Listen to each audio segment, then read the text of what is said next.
Hey everybody, this is David Caldwell. I'm here with Krista Britton. We're principal real estate brokers with Hillshire Realty Group at eXp Realty. And today we're going to talk real quick about what's going on in the Tigard housing market, specifically the zip codes 97223 and 97224 for the first 4 months of the year. We have data through April. We're going to be going through average sales price, what's happening with listings, what's happening with pending sales, where we're at year to date closed versus the same time last year. We're going to get into it. Let's get into it. Tell me more. So over the past 12 months, the average sales price has increased by 6.2% to $600,392. But if we look year to date, we've actually seen the average sales price decline 4% year over year, looking at the same time period last year. So I'll always look at real estate as a long-term asset. It's something we have to zoom out on. Even if we go to the best years in the market, every month wasn't more expensive than the month before. So I really like looking at the 12-month growth in sales price, or if we get it, depreciation, I think is a really good way of looking at the health of the market. But we're at 6% on one side and we're at negative 4% on the other side. Last October, we were talking about if we maintain the 6.5% interest rate environment, we could see home values declining. And Krista, both of us are seeing more downward pressure on pricing, correct? Correct. So, it's challenging to be a seller in today's market, but there's also this huge opportunity being a seller in today's market because new listings are at historic lows. And if we look at new listings year to date in Tigard, we've seen 354 properties come to the market. Now, if we contrast that, we had more than 354 sales by this point last year. So we've had 354 properties come to the market. The average listed price was $592,917. There have been 313 total homes that have gone pending. And that includes homes that were both listed this year and some homes that were listed last year, because we are starting to see some homes with a lot higher days on market. And we've had 252 homes close with an average sales price of $583,780. So if we go back to 12-month average sales price is $600,000, first 4 months of the year, the average sales price is $583,000. We are seeing a softening market for buyers. We are still seeing really good pricing for sellers.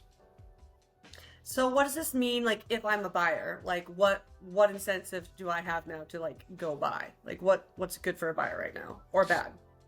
Yeah, so if you want to enter the market, maybe you've outgrown your home and you need a new home.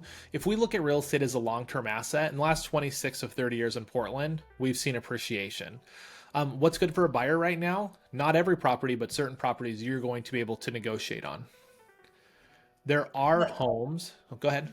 I say, like, when you say negotiate, it's like So repairs. the average list price to sales price ratio right now in Tigard is 95% of the original list price. So that doesn't mean everyone's getting 5% off the asking price, because the average home is still selling almost at 100% of its current asking price.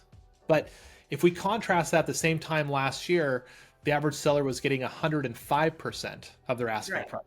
So we were negotiating above asking price last year. This year, we're negotiating below asking price. So yes, things like repairs are more common. Getting closing cost incentives are more common. It's just a more neutral real estate market, I'd say, because the months of inventory is still favoring sellers.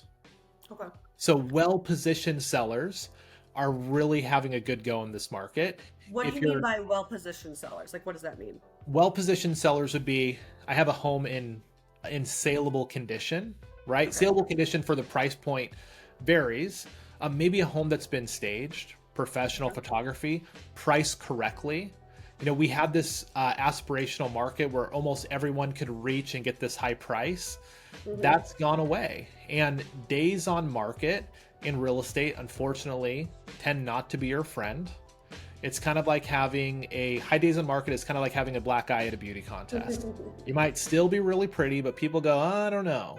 Yeah. So, a well-positioned home in the market is priced appropriately.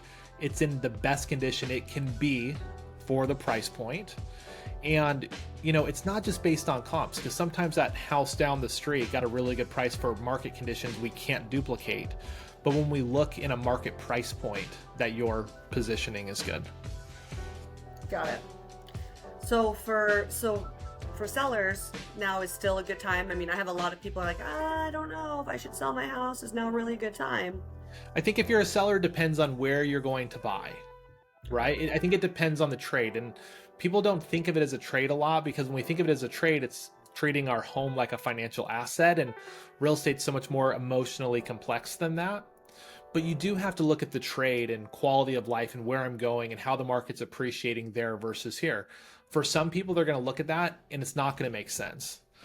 But the thing I look at is we still do have very high historically average sales prices. Houses aren't selling as fast. Every house isn't getting multiple offer situations. And here's the reality, they shouldn't.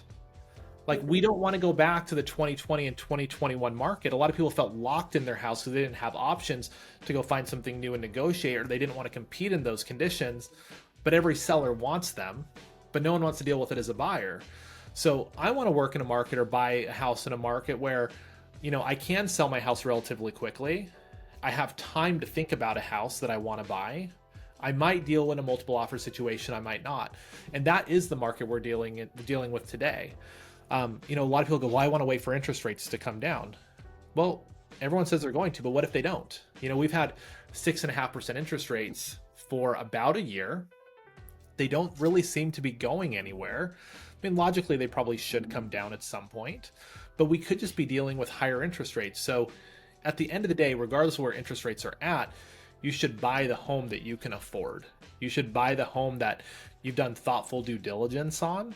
And I think, like, when you're a seller, if you have a 3% interest rate, 4% interest rate, you're giving up a great financial asset, potentially. You have to think about the trade. Very good. All right. So Tigard, any other fun facts we need to know? Any other important stats? I'm just going to close this out and edit this part out. Okay. Okay. Hey, if you guys have any questions about the Tigard housing market, if you're thinking about buying or selling, we'd love to sit down with you, have a private one-on-one consultation to see if we can help you reach your goals. You can contact us at hello@hillshirerealtygroup.com.